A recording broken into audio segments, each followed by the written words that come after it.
My name's Colleen Jordan. I'm a psychologist and fertility counsellor and the West Australian representative of ANZICA, which is the Australian New Zealand Fertility Counsellors Association. I've got a special interest in preconception health and helping couples get healthier for preconception. There's huge gaps around the impact of age for men and women, huge gaps around the impact of age, and unfortunately it's the one thing we can't reverse or do anything about. There are gaps around knowledge about BMI or weight for men and women, alcohol, smoking. I think globally as a population we know that smoking is not good for you. But people, I think, are not aware of how damaging it actually can be for your fertility. And most people have an example of someone they know who's managed to, I guess, flout the odds, and they may be overweight, they smoke, they drink, they don't eat particularly well, and they've got 3 or 4 children, and say, well, they are the exception rather than the rule.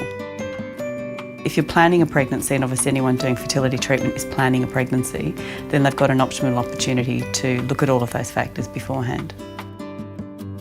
Well, I guess the things that people can do to improve their chances of a healthy conception are both be at their optimal weight, and that's equally important for men and for women.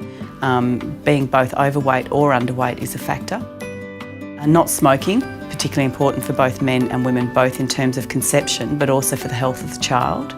Minimising alcohol. There is no safe known limit of alcohol intake for women, so the blanket recommendation tends to be don't drink at all. If a man stops behaviours that we know are harmful, such as drinking or smoking, for 3 months prior to conception, and we've done a sperm count at the beginning, and again do another semen analysis 3 months later, you will see an improvement in that time. And that can have an impact in pregnancy rates and ongoing health of the children. The sperm that is provided at the time of the conception, be it through natural conception or IVF, was formed in the previous 3 months. So the 3 months prior to conception is a really important time for men in terms of their own health and what they can contribute to the ongoing health of their child.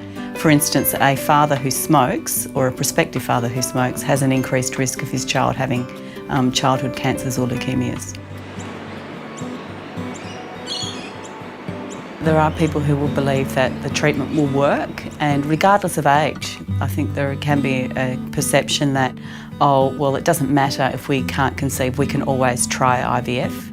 And whilst IVF will work for a significant proportion of people, it won't work for everybody. And I think in terms of being on that porch at 65 and having no regrets, it's really important that people come to treatment knowing they are as healthy as possible and have done all they can with their own preconception health to give themselves the best possible chance. This treatment is physically, emotionally, financially demanding. It can be demanding on the relationship. It's important that couples come to treatment knowing that they have done all they possibly can.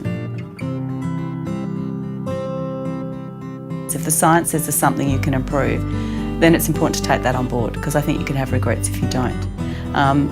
Look at what exercise is going to be reasonable for you, but take guidance from the people that are treating you in terms of what is safe for you at different times.